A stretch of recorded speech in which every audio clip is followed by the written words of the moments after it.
Welcome back to, another part. Welcome back to, Whatever Never.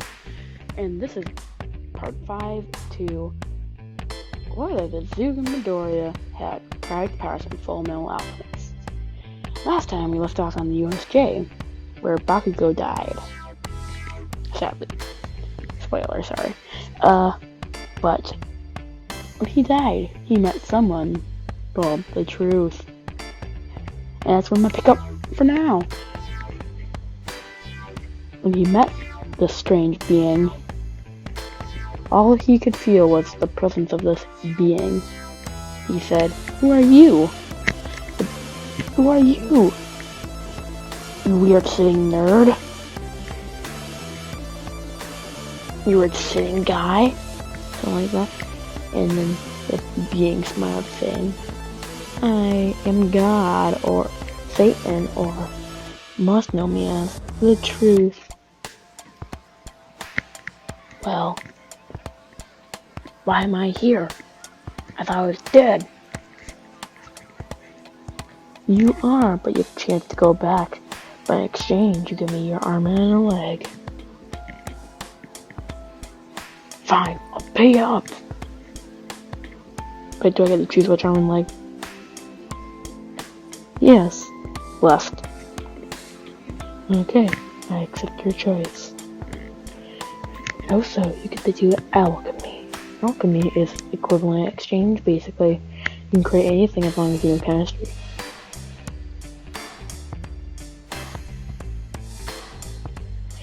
And when you do this, you can never go back. You learn the truth about alchemy. And you learn the truth. You never go back. "Okay, let me go in." "Fine." The gates opened right behind this being. He said, "Enter." Just kidding. And then a whole bunch of black hands come out. Take him. And he's brought back to the real world. He's back. This giant transmutation circle right next to him. Of course, Izuku Midoriya knew what this was. For he could also do alchemy, but he doesn't use it that much. He saw it open and he's like, "No." He realized he used the truth. He's using alchemy. And then he wakes up seeing the truth about how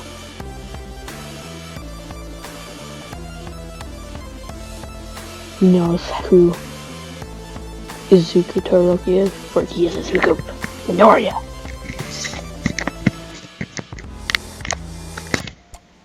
Izuku Midoriya. Or, "Deku, why'd you lie to me this entire time? I thought we were best friends." "No, we weren't. Or you bullied me the whole time because you thought I was quirkless. I awakened my quirk by killing my mother."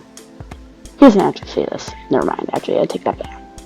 He says, "Well, I wasn't quirkless. I actually awoken it when my mother was beating me. Then my quirk accidentally activated and I accidentally killed my mother." He says, "Accidentally? He didn't. He did it on purpose."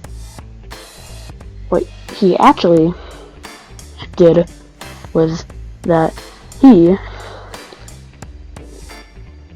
killed her. But it worked out in the end.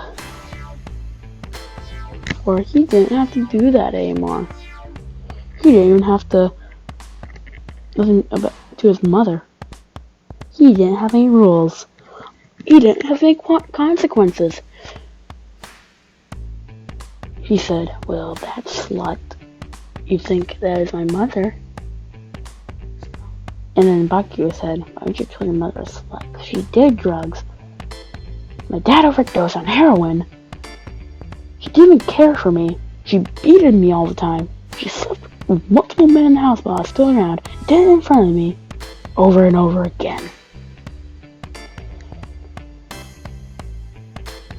I may sound like the bad guy now, because I am. Like Midoriya revealed in front of everybody, except the clone poofs. And then the villain walks up, takes off his mask, and reveals it's Izuku Midoriya. Then he says, well, well, well, you figured it out, didn't you? I mean, you're missing your left arm and leg, but hey, nothing you do welcoming with one hand. And he said, why did you have to pay? With, well, I'm a homunculus. And Bakugo realizes, that makes sense now. That's why he didn't age. No, it's because, back in ancient times, well, around 200 years ago, they made this thing called the Philosopher's Stone, using countless souls to forge it. Multiple lives. Thousands, actually. Millions. Those millions of lives. Uh-oh. Went into the stone in my head. He ripped some of the skin off his head, revealing a red stone. The stone can neither be destroyed, but it can be drained. If I use my regeneration and immortality too much, plus my alchemy, then I will be completely drained and be out of souls. And then I would die. Except I wouldn't, because I'm a homunculus. I'm already immortal anyway. I'm an artificial human. No wonder my mother didn't love me. She was a scientist who experimented on me, tried to make me unlock the truth. It did work in the end, but not in her favor. She did beat me for no good reason, though. She only beat me because she thought I was weak and thought all her work was for nothing. I wasn't actually born on me, besides up a test tube. But since then, I've had this nasty. You can see all the experiments done on me. I mean, I have this nasty scar on my chest. I was born and raised to be experimented on. Born and raised to have power. Born and raised to be great. But since I didn't look at my power until I was 9, everyone mocks me, including you, Bakugo. Katsuki Bakugo. Or should I call you Kachan? And then he says, well, it doesn't matter now. I also have All Might's quirk. And then the entire class was shocked. How did you get All Might's quirk? It's easy. He could pass on his quirk.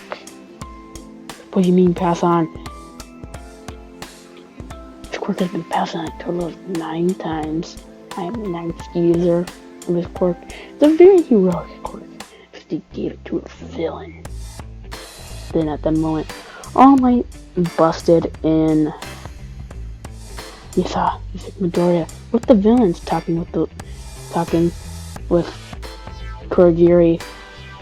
He saw him with the villains and he saw all the people trying to attack him. He said, Midoriya, what are you doing? He said, oh, All Might, my teacher, I am your successor, but I'm also all for one successor. And I also killed your master's grandson. Toshinori Yagi, hearing this, said, I gave you my quirk. I gave you my power. But in reality, you're evil all along. I have no chance of killing you. You will win. But I'll tell you this. I will go plus ultra and try to kill you. I know your secrets, All Might. How you have a small Might form? I call it small Might because it's a smaller version of you. All Might, seeing this, said, well, 100%! You see yellow sparks flying off him. He's in small Might form. He knows his ultimate punch. goes up the deck and said, "Try to take this." Izuku said, "Oh, probably." He said, "Pride armor.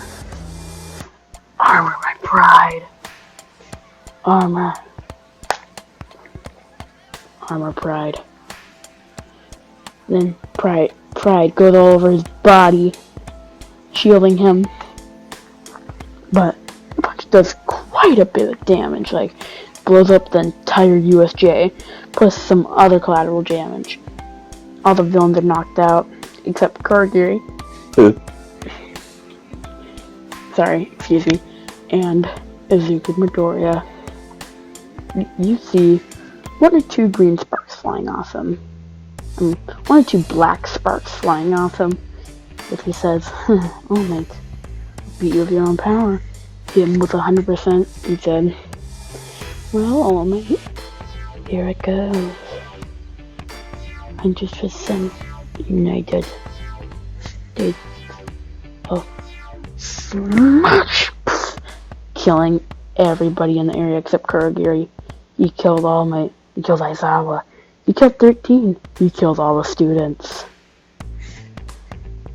Well. The only one left was Bakugo and Kurogiri. He killed all the villains as well, except Kurogiri, and Bakugo was also there. Bakugo barely survived by using alchemy and his explosion quirk. He said, "You damn nerd! Why would you do this? I thought you lost All Might. I thought you were just a quirkless deku." Izuku Midoriya walked up to him, saying, "I will spare you, but only for now. My childhood." Kachan. "You may have won this time, Deku! But I will come back and get you!" All for One, hearing this news, says, "Izuku Midoriya, my successor. Take my quirk. You're far more worthy than me." And now, since with the 1 for All boost, he can steal quirks just by looking at someone. That's overpowered, yes I know. But this is gonna be an isekai what if almost, basically. But then, out of nowhere, then Overhaul comes up from the shadows, and All for One says, almost dying, says, "That is Overhaul." He has quirk destroying and erasing bullets. Make an ally out of him. Izuku, you know what he does? He just steals Overhaul's quirk and Aries' quirk, because Aries was also with him. Then he says, "Well, I didn't need to do that." Then he starts going through all of Overhaul's operation, the Yakuza. He controls it now, because he defeated their leader. He said, "Oh, so this is basically just alchemy, but better. Actually, I use this with alchemy and injection. Then I can bring some more material with me and use it." So then, he forms a quarter-racing bullet with his alchemy and Shisaki's quirk. Overhaul's quirk, and says, "Perfect quarter-racing bullet." He loads it in a gun. He says, "Well, I'll take everybody in the world's quirk and then shoot myself." He took, and started going, then about 5 years later, he's taking over Japan. There's a small resistance, but he can't exactly pinpoint where. He's sitting on top of his throne, and then he hears a familiar voice with a loud boom. That will be the end of this What If. Thank you for tuning in to Whatever Never. Please subscribe and like the video, please. That'd be great. And bye.